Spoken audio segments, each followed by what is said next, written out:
Hallelujah. ദൈവമക്കളെ സ്തോത്രം. എൻ്റെ തലയിലെ പിറ്റ്യൂട്ടറി ട്യൂമർ വന്നു കഴിഞ്ഞപ്പോൾ ഡോക്ടർ സൗഖ്യമാക്കി എന്ന് പറഞ്ഞപ്പോൾ സിസയുടെ കസിൻ ബ്രദറുണ്ട്, മെഡിക്കൽ കോളേജിലെ സർജനാണ്. അത് പറഞ്ഞു, എങ്ങനെ സൗഖ്യമാക്കിയെന്ന് നിങ്ങളീ പറയണേ, റിപ്പോർട്ട് ചെയ്യും. എങ്ങനെ സൗഖ്യം, പ്രൈസ് ഗോഡ്, എങ്ങനെ സൗഖ്യമാക്കുമെന്നായി പറയണേ. ദൈവം സൗഖ്യമാക്കും. Praise God, hallelujah. അപ്പോൾ അവർക്കത് ഉൾക്കൊള്ളാൻ പറ്റത്തില്ല.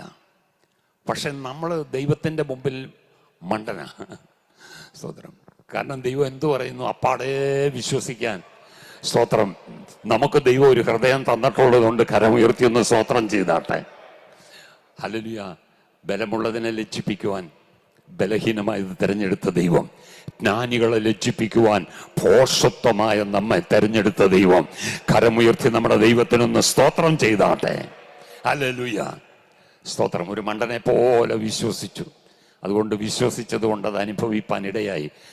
ദൈവം അങ്ങനെ അത്ഭുതം ചെയ്തുകൊണ്ട് ഇന്ന് ഞാൻ നിങ്ങളുടെ മുമ്പിൽ നിൽക്കുന്നേ.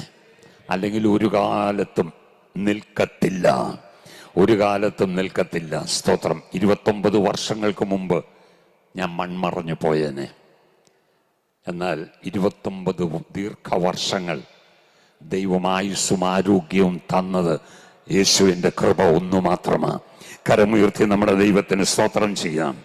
ഹല്ലേലൂയ. അപ്പോ സ്തോത്രം. ഇവിടെ എന്ത് ചെയ്യണം? രണ്ടാമത് നമ്മുടെ ജീവിതത്തിൽ വേണ്ടത് ഇതുപോലൊരു വിശ്വാസമാണ്. എന്ന് പറഞ്ഞാൽ ഇപ്പം നിങ്ങളുടെ ജീവിതത്തിൽ ഒരു വലിയ പ്രതിസന്ധിയുണ്ട്. വിചാരിക്കും, വലിയൊരു പ്രതിസന്ധി. നിങ്ങളെ ഭയപ്പെടുത്തുന്ന വിഷയമാകാം, ഭാരപ്പെടുത്തുന്ന വിഷയമാകാം, നിരാശപ്പെടുത്തുന്ന വിഷയമാകാം, തളർത്തുന്ന വിഷയമാകാം. അതൊന്ന് മനസ്സിലൊന്ന് ചിന്തിച്ചിട്ട് ആ വിഷയത്തെ നോക്കി പുഞ്ചിരിക്കാൻ കഴിയുമോ?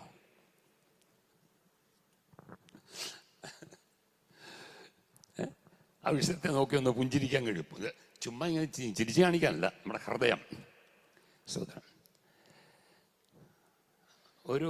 ഇന്ന് വീട്ടിൽ ചെന്ന് കഴിഞ്ഞിട്ട് പ്രാർത്ഥനാ മുറിയിൽ ഒറ്റയ്ക്ക് കയറിയിരിക്കണം. എന്നിട്ട് ആ വിഷയം ഒന്ന് വരച്ചു വെക്കണം, അല്ലെ എഴുതി വെക്കണം. എന്നിട്ട് ഈ വിഷയത്തെ നോക്കി ഞാൻ ചിരിക്കാൻ പോവാ.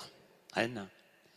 അസാധ്യങ്ങളെ നോക്കി ഞാൻ ചിരിക്കണം. കാരണം എൻ്റെ ദൈവം അസാധ്യങ്ങളെ സാധ്യമാക്കുന്ന ദൈവമാണ്. ഹല്ലേലൂയ. സാധാരണ കാര്യമാണെങ്കിൽ ഇവിടെ പോയാൽ മതി, എവിടെയെങ്കിലും പോയാൽ മതി.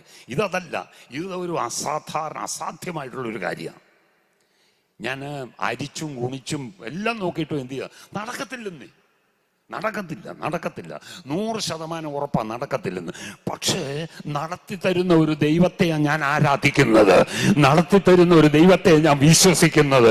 അങ്ങനെയാണെങ്കിൽ പറ, സ്വതന്ത്രം എഴുതി വെച്ചിട്ട് പറ, ഈ വിഷയത്തെ നോക്കി ഞാൻ ഭാരപ്പെടുകയല്ല, ഈ വിഷയത്തെ നോക്കി ഞാൻ നിരാശപ്പെടുകയല്ല, ഈ വിഷയത്തെ നോക്കി ഞാൻ തളരുകയല്ല, ഈ വിഷയത്തെ നോക്കി ഞാൻ പുഞ്ചിരിയിടുക.